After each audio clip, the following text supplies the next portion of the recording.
hates sinful practices in the house of his father. Sasa Bwana anachukia tabia za dhambi katika kanisa la baba yake. By what happened by this event, by what the way Jesus responded to the temple, kwa njia ambayo Kristo aliitikia utendakazi ambao ulikuwa unaendelea hekaluni. He simply teaches us that twice hate sinful practices in the church. Inatusaidia kujifunza kwamba Kristo anachukia tabia za dhambi kanisani. So we are told he chased away all those who were selling cows, sheep and dogs in the temple. Tunaambiwa kwamba alifukuza wote ambao walikuwa wanauza ng'ombe, njiwa kule kanisani. So he chased away all the money changers. Aliwafukuza wote waliokuwa wanabadilisha zile fedha. I said before, not many times we read that Christ being angry.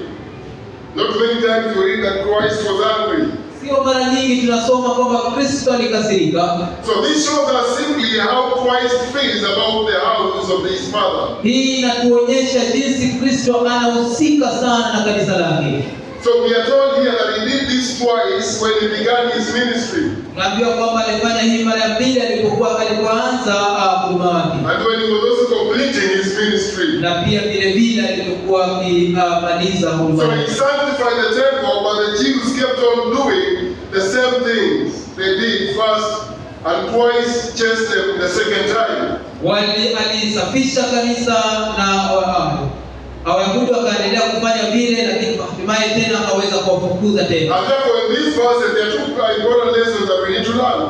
Sasa basi katika vifungu hivi kuna mafunzo muhimu ambayo tunafaa tujifunze. First of all, the house of God is not a building but the people of God who are saved. Kwamba kanisa la Mungu sio jengo bali waumini ambao wamezaliwa upya. So the house of God is not a building but a people of God who are saved. Kanisa sio jengo bali waumini waliozaliwa upya. Ephesians 2:21. Waefeso 2:21.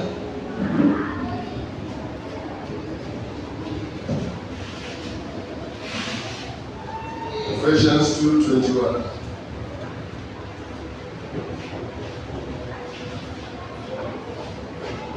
It reads, in whom all the building fitly framed together groweth unto an holy temple in the Lord.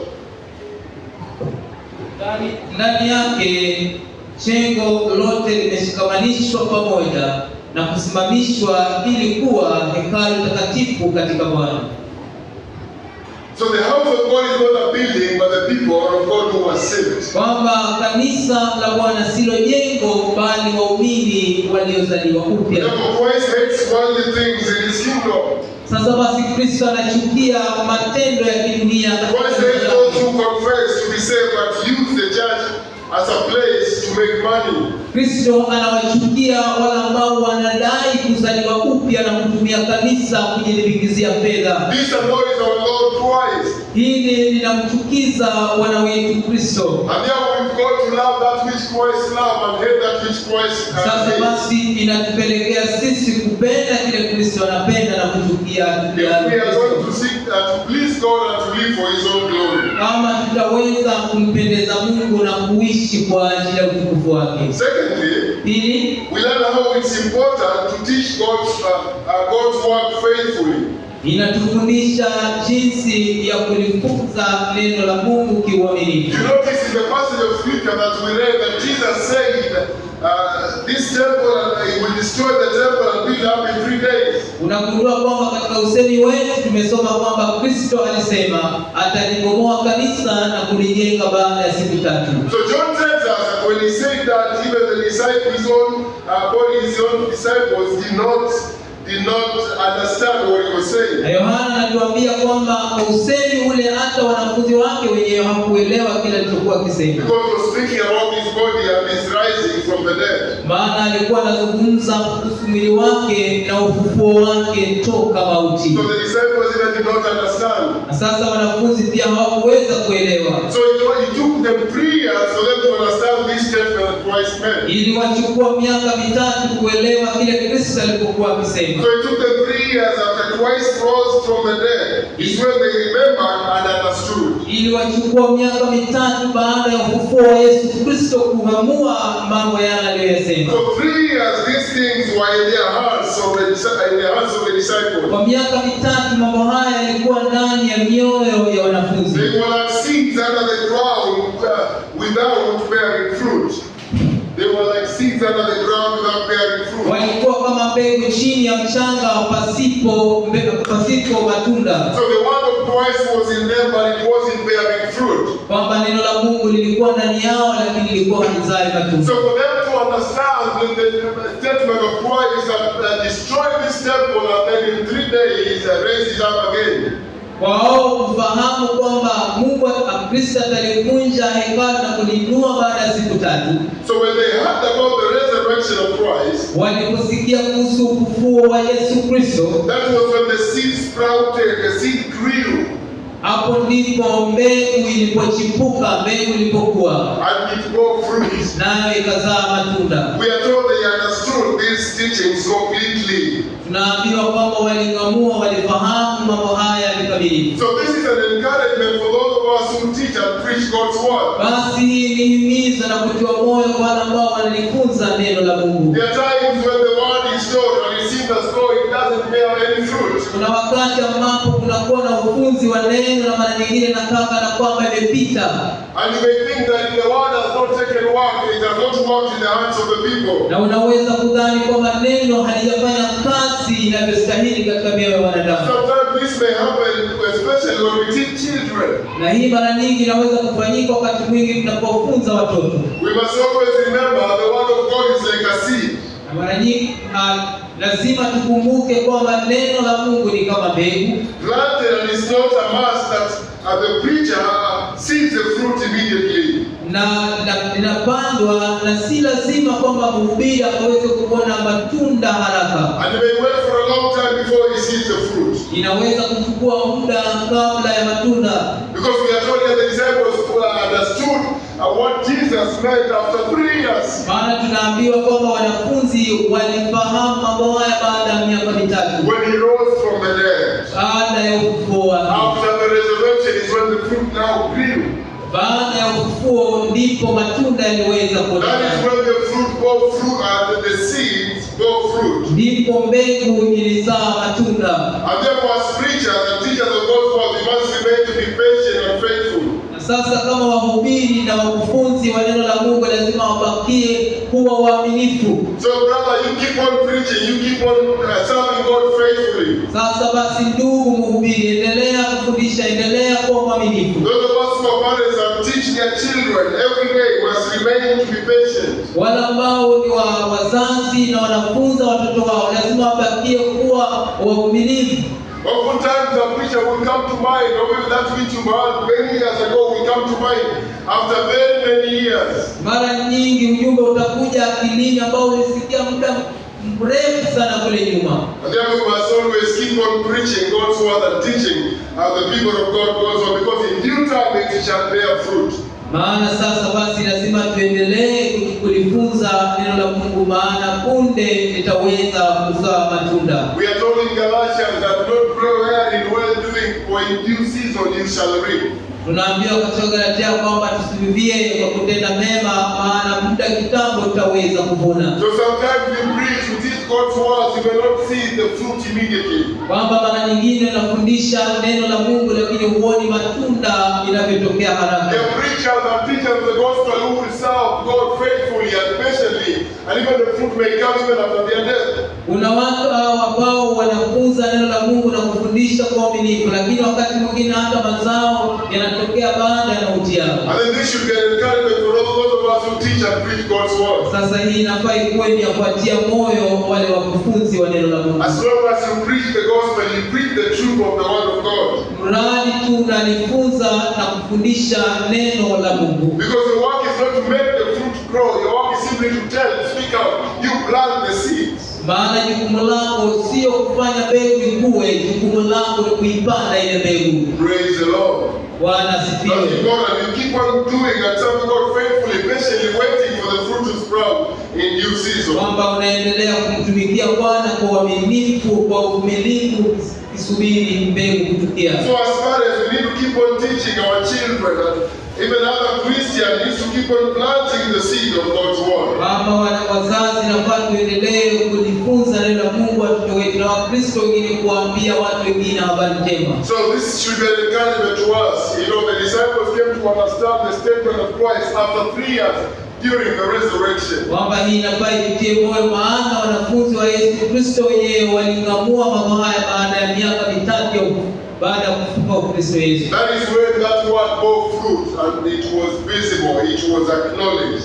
Hapo ndipo neno lile lilizaa matunda na likaweza kuonekana. Because they told about the resurrection, they believed, they remembered that he said that after 3 days he will raise it up again. Maana tunaambiwa baada ya ufufuo walikumbuka kwamba alisema atafufuka baada ya siku 3. So the third thing that we see from this passage of scripture, jambo la tatu ambalo tunalisoma katika kifungu hiki cha that our Lord Jesus Christ knows the heart of man. Kwamba Bwana wetu Yesu Kristo aijua mioyo yetu wanadamu. In verse 25 we are told that he knew all that was in the heart of man. Tunaambiwa mstari wa 25 kwamba yeye alifahamu yote ambayo yalikuwa yanaendelea mioyoni.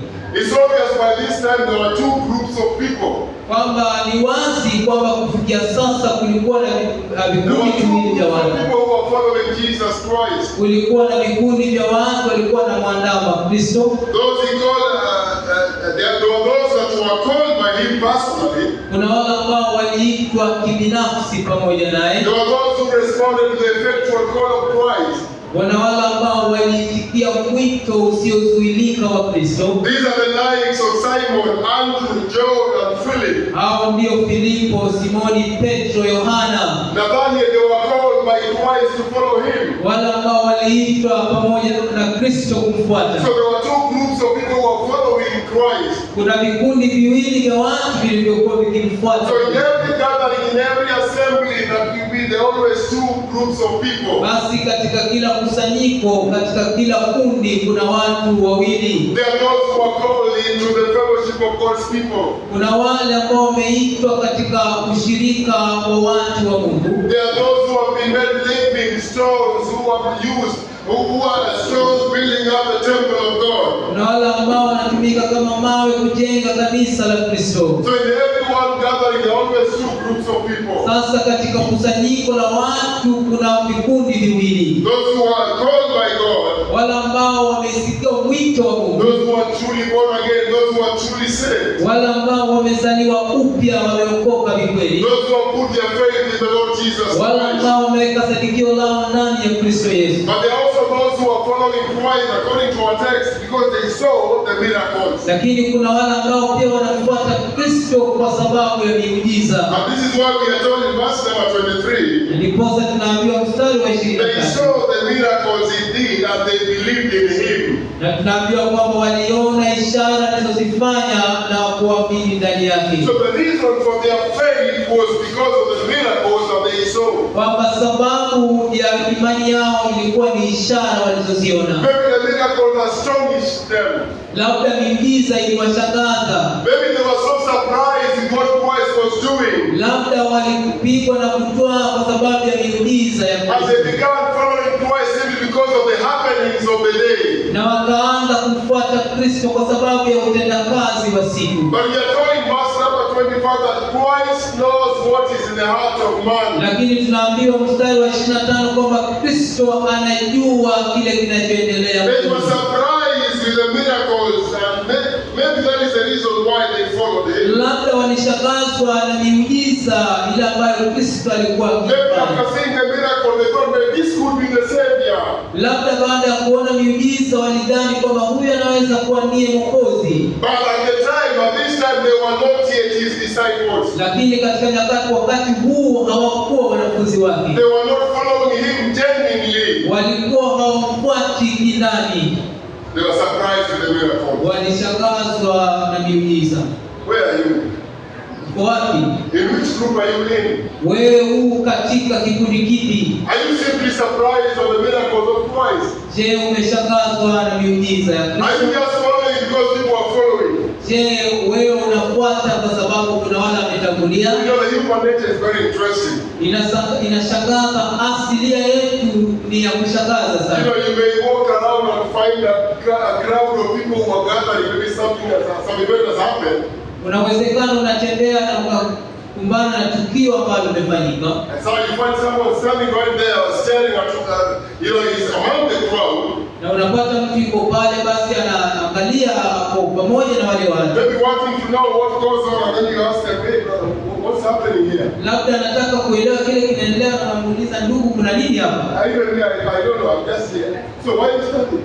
Na sasa pia anakuambia, hata mimi sijui, niko tu hapa. I saw everybody standing, so I was too. Nimeona kila mtu ako hapa, na sisi nikasimama. That's our language, you do what nature, we are very funny people. Na hiyo ndio asilia yetu, sisi ni watu wa kushangaza. So when you ask them now that you don't know what has happened, why are you standing here? Na sasa basi, kama hujui kile kinaendelea, The guy just step up legs, wondering what is going on. kwamba mtu amesimama ameshangaza kile ambacho kimeendelea. I came, I found people standing, I'm also standing. Na mimi nimekuja nikapata watu wamesimama, pia nimesimama. So why are you here in the first Sasa place? kwa nini uko hapa kwanza You kabisa? found people coming into the doors of this church who also got in. Je, umeona watu wakiingia katika malango haya na wewe kujikuta Why ndani? are you in the first place? Kwa nini basi uko hapa? Why have you come to church? Kwa nini uko hapa kanisani? Maybe just a friend told you, please come visit us. Labda rafiki alikuuliza tu aje waweze kutembelea. What makes you come to church? Unakuja kanisani kwa makusudi gani? What is the reason why you are following Christ? Una sababu gani ya kumfuata Kristo? Because of the miracles? Je, ni kwa sababu ya muujiza? Or is it because you love him, because he first loved you? Ama ni kwa sababu unampenda, kwa sababu alikupenda This kwanza? is very important for us to do an introspection in our own hearts. Kwamba hii ni umuhimu ya kuweza kufanya uchunguzi wa mioyo yetu wenyewe. Why are you following Christ? Kwa nini unamfuata Kristo? We are told in verse 25 Tunaambiwa mstari wa 25 that many believed in him because of the miracles that they saw. kwamba wengi walimsadikia kwa sababu ya miujiza But waliyoiona. Jesus in his part did not believe in them Lakini Kristo yeye mwenyewe hakujiaminisha kwao, because he knew man and he knew what was in the heart of man. kwa sababu aliwajua wanadamu na aliwajua yale ambayo alikuwa If you ndani. truly have the true saving faith, Jesus knows.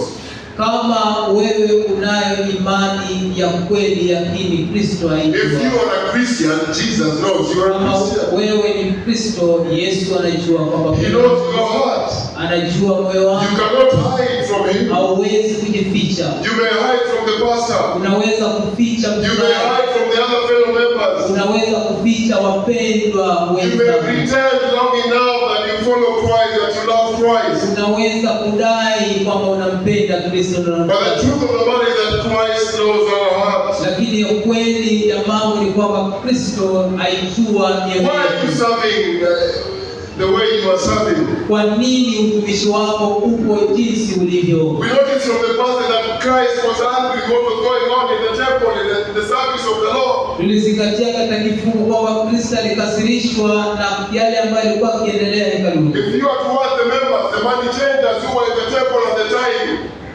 if you are to ask them, Kama ungewauliza wale ambao walikuwa wanabadili fedha wakati why ule, are you doing what you are doing? They will tell you we are serving God.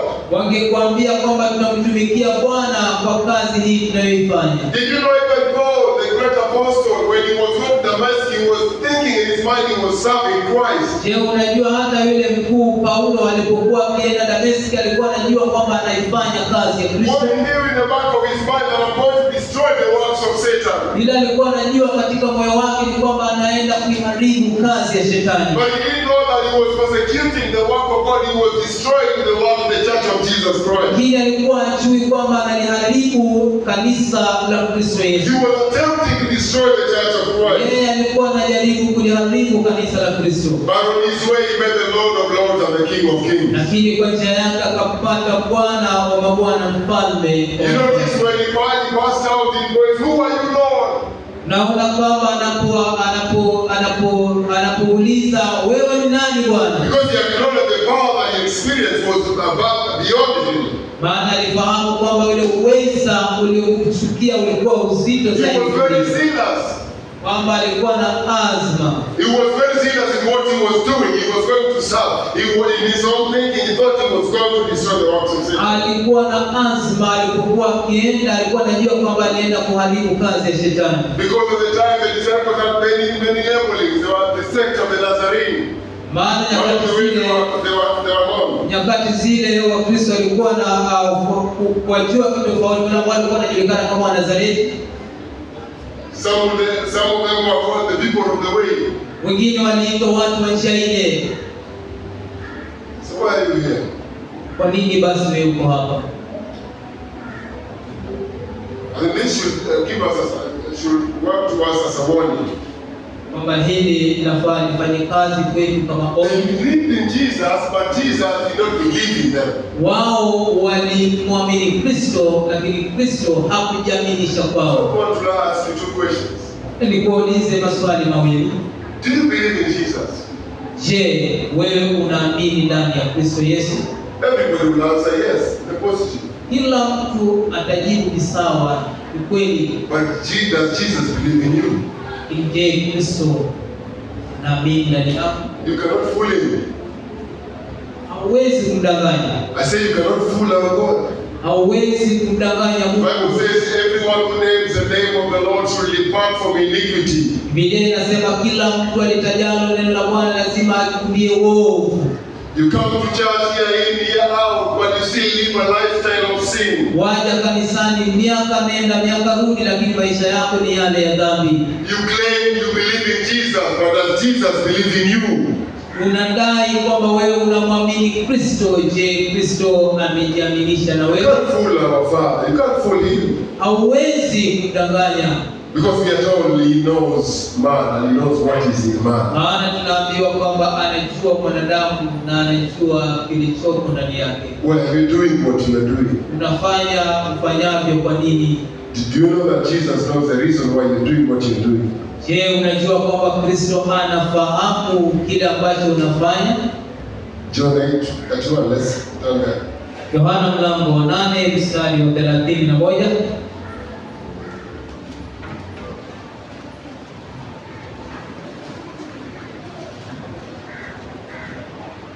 Let's read that as we come to race towards the finish.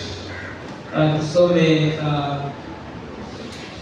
hapo tunapoelekea tamati.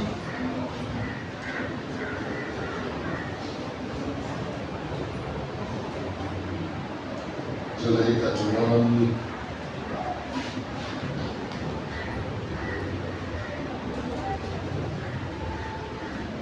So then said Jesus to those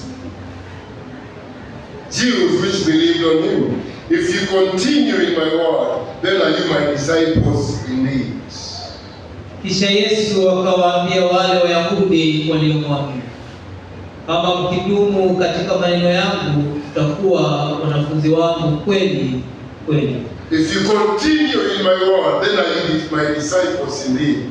Mkiendelea katika neno langu, nanyi basi mtakuwa wanafunzi wangu. So these are the group of people who are simply following Christ, but they have not believed in him. They were not ongoing.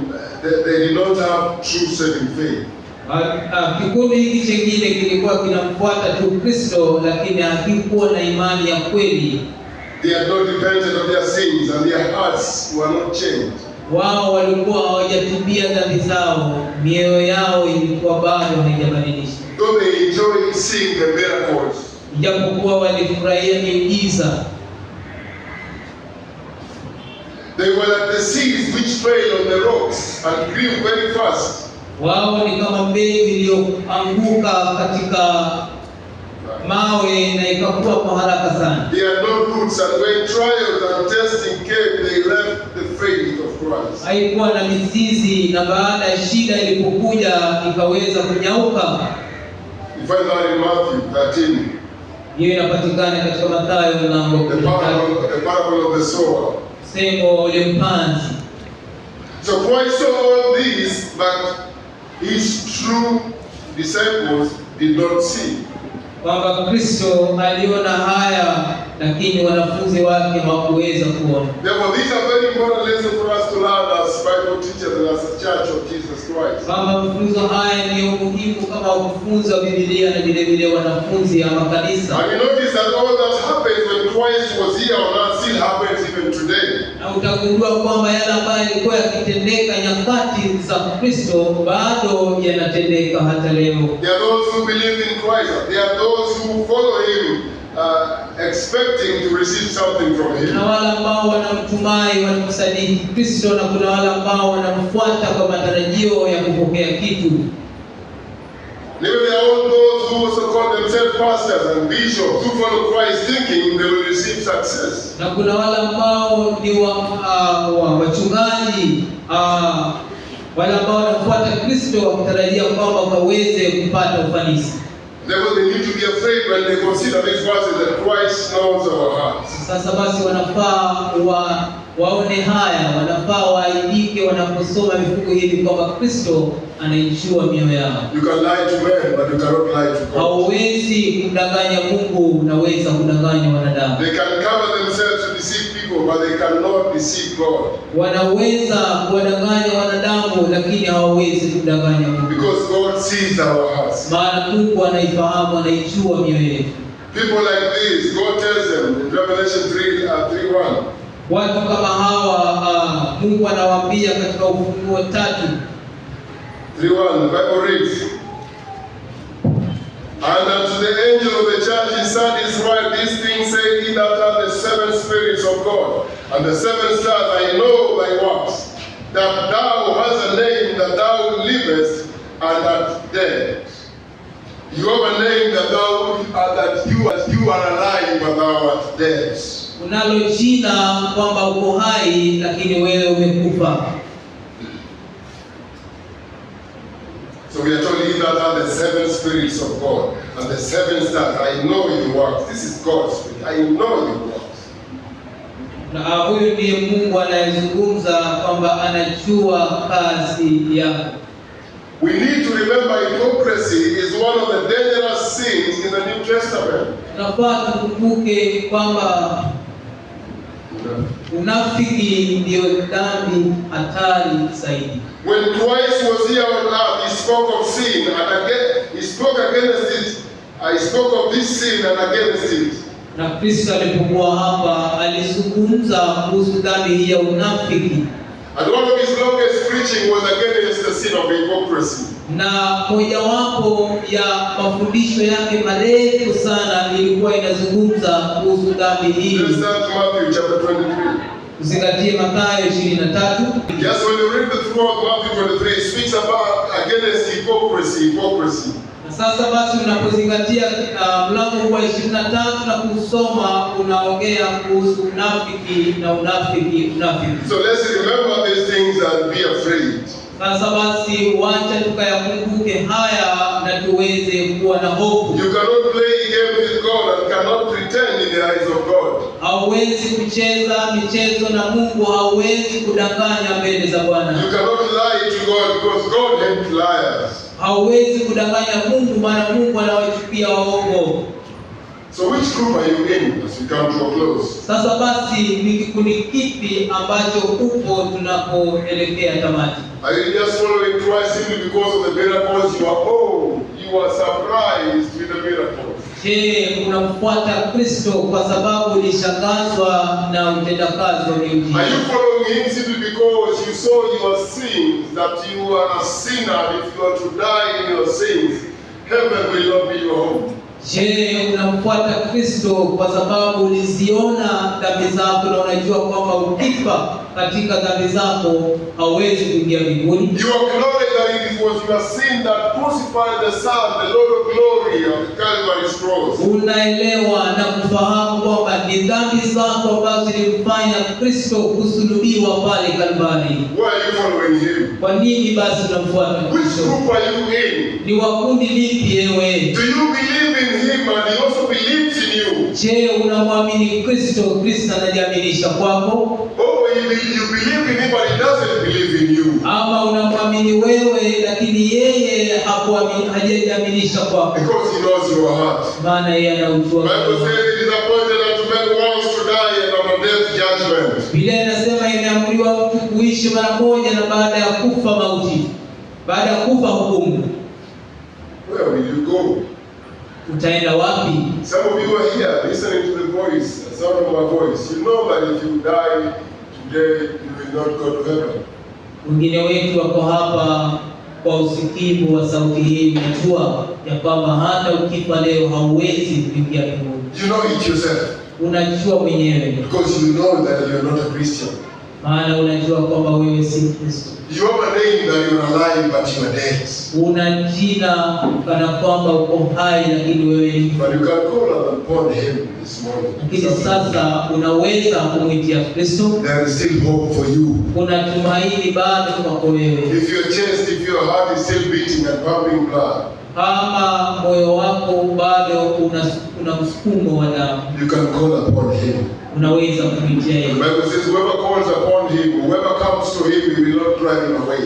Yeye inasema yeyote amjiaye Bwana hataweza kumrosha. And whoever shall call upon the name of the Lord, they shall be saved. Na yeyote atakayeliitia jina la Bwana ataweza kuokolewa. So I plead with you, call upon his name. Sasa nakusihi muitie Bwana leo. Call upon the name of Christ because he's able to save you and save you to the Muitie jina la Bwana kwa sababu ana uwezo wa kuokoa vikamilifu. He is aware of which group you are in.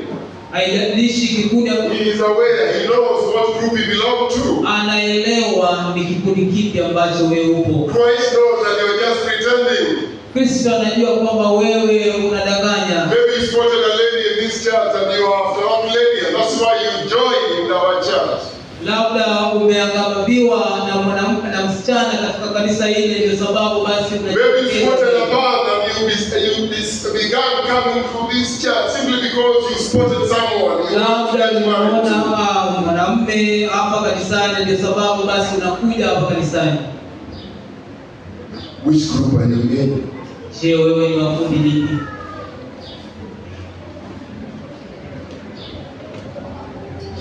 Are you following him simply because of the miracles? Je, unamfuata Kristo kwa sababu ya miujiza? Or you are following him simply because you believe in him truly from your heart? Ama unamfuata kwa sababu unamwamini kikweli katika moyo wako? It is my prayer that the Lord will help us this afternoon. Ni maombi yake kwamba Bwana atatusaidia mchana wa leo, That you do business with God. ya kwamba utafanya biashara pamoja na That you can talk to God where you are, where you are ya seated. kwamba unaweza kuzungumza na Mungu mahali ulipo. You talk to him. Zungumza naye, Just be faithful to him. kuwa mwaminifu. Tell him, Lord, I know I'm not a Christian. Mwambie kwamba Bwana, ninajua mimi si, I know I'm pretending. najua kwamba mimi nadanganya. These people do not know me, but you know me. Hawa watu hawanijui, lakini wewe You unanijua. know my heart according to your word. Unajua moyo wangu sawa sawa na Bible neno. says the heart of man is deceptive above all things. Who can know it? Biblia inasema moyo wa mwanadamu ni mdanganyifu kuliko vitu vyote, ni nani awezaye kujua? Are you a Christian? Je, wewe ni Kristo? Do you truly believe in Jesus? Je, ni kweli unaamini ndani ya Kristo Or you Yesu? simply believe in his miracles? Labda ama unaamini tu katika miujiza. You can come to him this afternoon. Unaweza kumjia mchana wa You leo. can call upon his name. Unaweza kuliitia jina lake, And you will be saved. nawe utaweza